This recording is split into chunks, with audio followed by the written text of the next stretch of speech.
बोलो जयकारा बोल मेरे श्री गुरु महाराज की जय। बोलो श्री सतगुरुदेव भगवान की जय।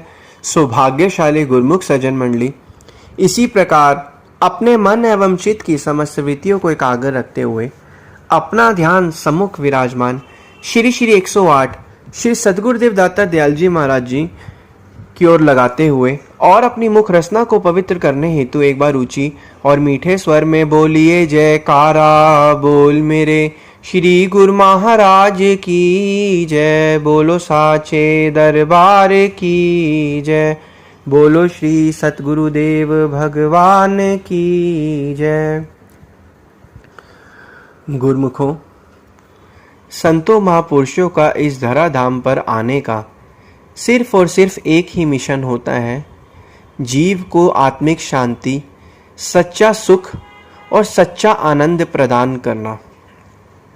लेकिन जीव जो है इस काल और माया के चक्कर में इतना धंसता चला जा रहा है कि वह अपनी असली पूंजी आत्मिक शांति को भूल ही चुका है और वह अपने पथ से भटक चुका है कि जीवन में भक्ति का महत्व क्या है।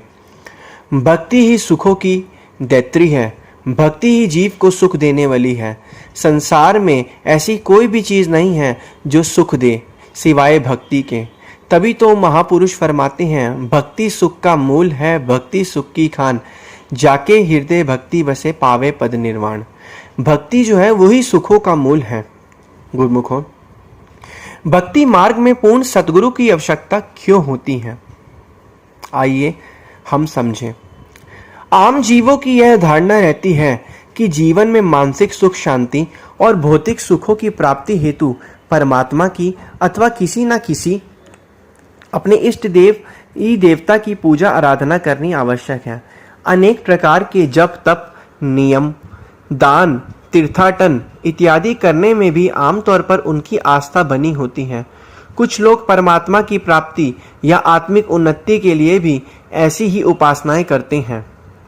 बहुत से ऐसे लोग अपनी यह पूजा आराधना और इष्ट भक्ति गुरु के बिना ही करना चाहते हैं।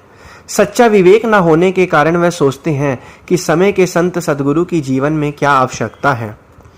पूजा आराधना तो परमात्मा की करनी है, अपने इष्ट देवी देवता की करनी है, इसमें एक गुरु का क्या काम है। मनुष्य की ऐसी धारणा यानी गुरु के बिना परमात्मा या देवी देवता की पूजा आराधना वास्तव में एक अंधकार का सफर है। उन्हें ज्ञात नहीं कि परमात्मा पूर्णता सच्चिदानंद है। परमात्मा परम चेतना और परम सत्य का नाम है।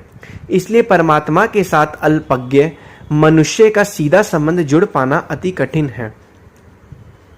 चुनांजे मनुष्य और परमात्मा के बीच एक महान कड़ी यानी एक महान सेतु की परम आवश्यकता है, जो मनुष्य परमात्मा का आपसी मेल करा सके।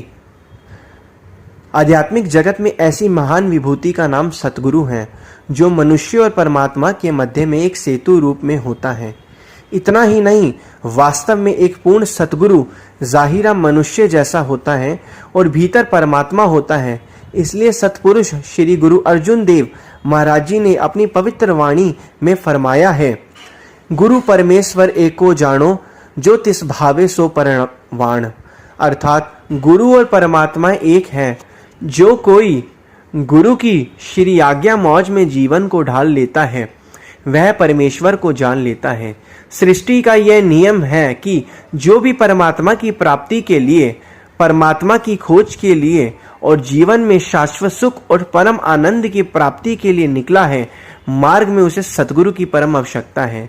किसी मंजिल पर पहुंचने के लिए राह में राहबर का होना यात्रा का नियम का भी यही विधान है और कुदरत का भी यही विधान है।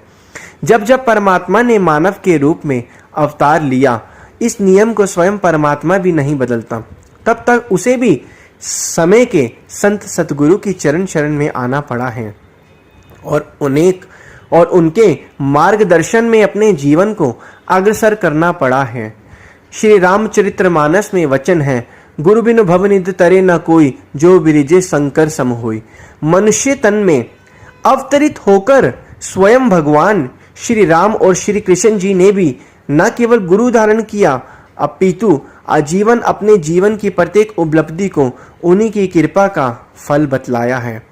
परमात्मा न्यायकारी है। जीवन में मनुष्य जैसे जैसे कर्म करता है, परमात्मा के द्वारा उसी के अनुरूप उसे सुख दुख रूपी फल प्राप्त होता है। परंतु यदि मनुष्य अपने पूर्व कर्मों से बढ़कर कुछ प्राप्त करना चाहता है, अर्थात अपने भाग्य से बढ़कर कुछ पाना चाहता है, या स्वयं परमात्मा को पाना चाहता है, तो उसे परमात्मा से सीधे सीधे कुछ मिल पाना अति कठिन है।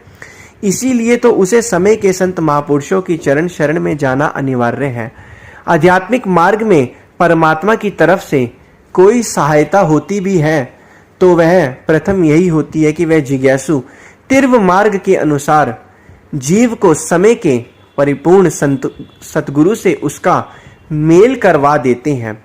मनुष्य पूर्ण सतगुरु से सब कुछ कह सकता है, ज्ञान उपदेश श्रवण कर सकता है और उनसे प्रेम स्थापित कर सकता है। इधर सतगुरु मनुष्य की सारी बात भली भांति सुनते हैं और पूर्ण तौर से उसे समझाते हैं और प्रश्नों के उत्तर भी देते हैं। आध्यात्मिक दृष्टिकोण से सतगुरु परमात्मा को मिलाने वाला साधन ही नहीं, अपितु स्वयं साध्य भी है। इसलिए सतगुरु की शरण ही वास्तव में परमात्मा की शरण है।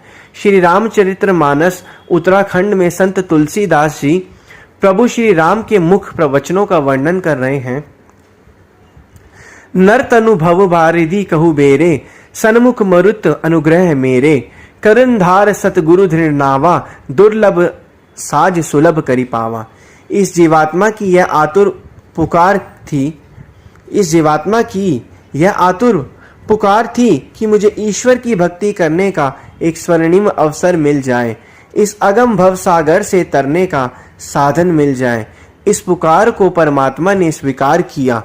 तब इस जीवात्मा पर पहली ईश्वरी कृपा हुई कि इसे मनुष्य का तन प्रदान किया। मनुष्य तन भव सागर से तरने के लिए एक बेड़ा है।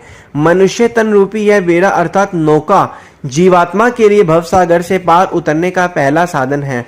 परंतु देखने में आता है कि इस देव दुर्लभ शरीर रूपी बेड़े को पाकर भी अधिकतर जीव माया के कुचक्र में फंसे रहते हैं और अपने जीवन के वास्तविक उद्देश्य को भूले रहते हैं। ऐसी अवस्था को देखकर करुणाशील परमात्मा की दूसरी कृपा इस जीव पर होती है, वह यह कि मनुष्य को इस बेड़े को भव सागर में आगे बढ़ाने में सहायक संत सत्पुरुषों के सत्संग की अनुकूल वायु प्रदान कर देते हैं। अब नर तन रूपी बेड़ा मिल गया और इसके साथ ही सत्संग रूपी अनुकूल वायु की सहायता भी मिल गई। आगे बढ़ना सरल हो गया। किंतु इतने पर भी जब जीवों की अवस्था पर दृष्टि डाली जाती है और गहराई से सोच विचार करते हैं तो ज्ञात होता है कि मानव तन रूपी बेड़े में सवार जीवात्मा के लिए इस अगम भव सागर में आगे बढ़ना अब भी अति कठिन बना हुआ है। परमात्मा अति कृपालु हैं। आगे वह इस जीवात्मा पर तीसरी कृपा करते हैं। यह तीसरी महान कृपा है इस बेड़े का कुशल कर्णधार खवैये मिल जाना। सत्संग में आकर जीव को इस बेड़े अर्थात नौका के कर्णधार सतगुरु अर्थात कुशल मल्लाह मिल जाते हैं और वह उनकी शरण ग्रहण कर लेता है तो इस अगम भव सागर से पार उतरना सरल हो जाता है। उनकी कृपा से यह अति कठिन एवं दुर्गम कार्य भी सुगम हो जाता है। पर इसमें एक शर्त यह है कि शरणागत जीव अपने मन की मति को त्याग कर उनकी आज्ञा और मोच को शिरोधार्य कर ले। जैसे एक छोटे बालक को केवल एक माता का आश्रय होता है, ऐसे ही शिष्य भी एक गुरु की टेक सदा अपने मन में धारण करे तथा अपना मन उन्हें समर्पित कर दे। सतपुरुष श्री गुरु अर्जुन देव जी महाराज जी भी अपनी वाणी में फरमाते हैं, गुर की टेक रहूं दिन रात, जाकी कोई ना मेटे दात। परिपूर्ण सतगुरु समर्थ होते हैं, उनके वचन अटल होते हैं। सतगुरु ने जो कह दिया वह सत्य है, उसमें जीव का कल्याण है। उसका आश्रय जीव को काल माया के चक्र से बचाता है। अतः सेवक को चाहिए कि वह सदा उनकी आज्ञा को शिरोधार्य करके अपने जीवन को सफल बनाए। ऐसे सेवक की गुरु से मिली हुई बख्शीश को फिर कोई नहीं रोक सकता। धन्य है वह भक्तजन जो सद्गुरु की आज्ञा का पालन करते हुए भक्ति कमाते हैं। तो गुरुमुखों, आज इस घोर कलयुग में समय के संत सत्पुरुष जो हमें मिले हैं, श्री अनंतपुर दरबार का मिल जाना और उसके बाद वक़्त के महापुरुषों का मिल जाना, इससे बड़े भाग्य की बात नहीं है। तो गुरुमुखों, महापुरुषों की आज्ञा और मौज में चलकर उनके द्वारा पांचों नियमों की पालना करके जब हम चलेंगे तो हमारा ये जीवन जो है वो सुखमय होगा और हम श्री सद्गुरुदेव दाता दयाल जी महाराज जी की प्रसन्नता को प्राप्त कर पाएंगे। बोलो जयकारा बोल मेरे श्री गुरु महाराज की जय। बोलो साचे दरबार की जय। बोलो श्री सतगुरुदेव भगवान की जय।